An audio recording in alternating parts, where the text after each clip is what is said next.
Lundi passé, dans l'un des pays du Sahel, des hommes à moto, probablement, très probablement, des djihadistes, hein, ouvrent le feu alors que qu'un baptême se déroule et fait 15 victimes.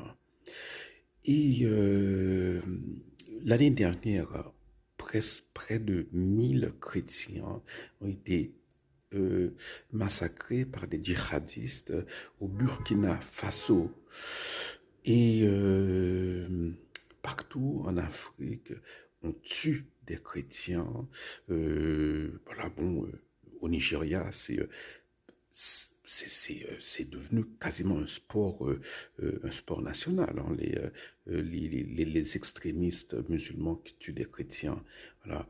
Et, euh, et qui pour défendre les chrétiens devant l'Assemblée de l'ONU? Hein.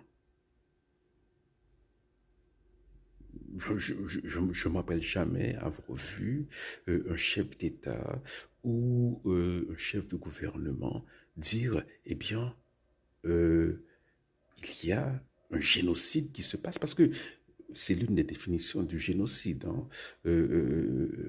Dans les textes du droit international, c'est tuer des gens en raison de leur appartenance à une religion.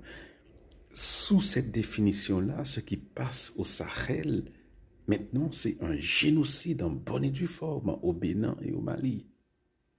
Mais on n'en parle pas parce que ce sont des chrétiens. Imaginez l'inverse.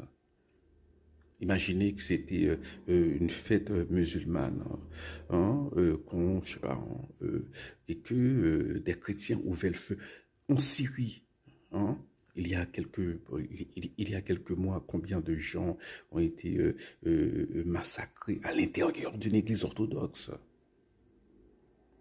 Qui, devant l'Assemblée de l'ONU, dénoncera ces agissements? Voilà.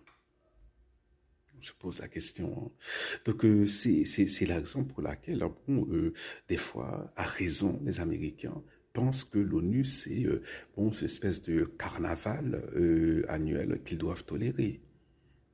Parce que, bon, voilà, on vient parler là, c'est tellement sélectif, hein, les sujets, hein. Voilà. Hein.